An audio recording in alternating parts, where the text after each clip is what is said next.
గతంలో జిల్లా కేంద్రం విషయంలో రాజంపేట ప్రజలకు అన్యాయం జరిగింది. వాళ్ళల్లో ఆక్రోశం ఉంది, ఆవేదన ఉంది.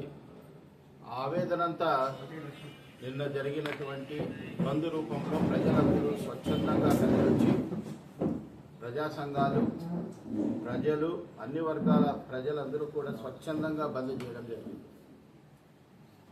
ఇప్పటికైనా మేము వైసీపీ నాయకులు కోరుతున్నాం, మీరు అన్యాయం చేశారు కాబట్టే ప్రజలు ఇంతగా స్పందిస్తున్నారు. ఇప్పటికైనా పరిస్థితి మార్చడం అనేటటువంటిది మీ చేతుల్లోనే ఉంది.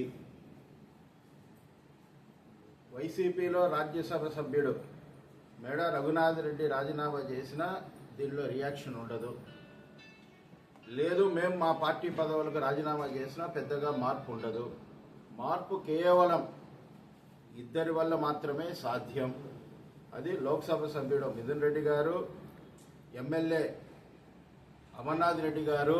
మీరు రాజీనామా చేస్తే వెంటనే ఎన్నికలు వస్తాయి, ఎజెండా మారుతుంది. కాబట్టి ఇప్పటికైనా కానీ వీళ్ళిద్దరిని మేము డిమాండ్ చేస్తున్నాం. గతంలో మేము తప్పులు చేశాం, ఇంత గందరగోళానికి మేము కారణమైనాం.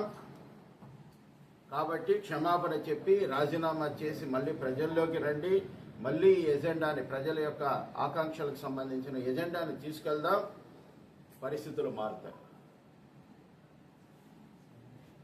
అంతేకాని గమ్మున కూర్చొనేసి ఇంత ఇబ్బందికరమైనటువంటి వాతావరణాన్ని సృష్టించడం అనేటువంటిది మీకు భావ్యం కాదు.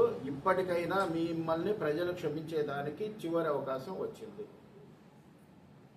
మీరు వెంటనే రాజీనామా చేయండి, పరిస్థితులు మారుతాయి, అందరి ఆకాంక్షలు తీరుతాయని మేము డిమాండ్ చేస్తున్నాం. కడప జిల్లాలోని మరిన్ని వార్తా విశేషాల అప్డేట్స్ కోసం మా SCN న్యూస్ ఛానల్ను తప్పకుండా చూడండి.